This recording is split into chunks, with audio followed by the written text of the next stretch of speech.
So we got a black vulture. That's kind of cool. And he's good at flying. I'm saying that. Can move long distances through the air without flapping his wings. Modest drop. He can glide at an angle tipped 3.5 degrees below the horizontal. Okay. If the vulture moves horizontal distance, how much height does he lose? So he's starting here, and he's going to dip ever so slightly. Right? Boom. So this angle here, technically, I guess, this right here is the 3.5 degrees. So I guess if we were to draw it like this, I think we're trying to find what?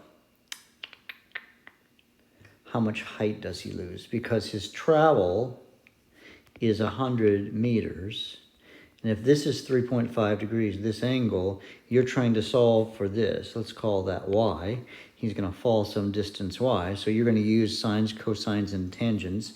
This is the opposite, and this is the adjacent. So I use the tangent, and then you can solve for this number. So figure that out.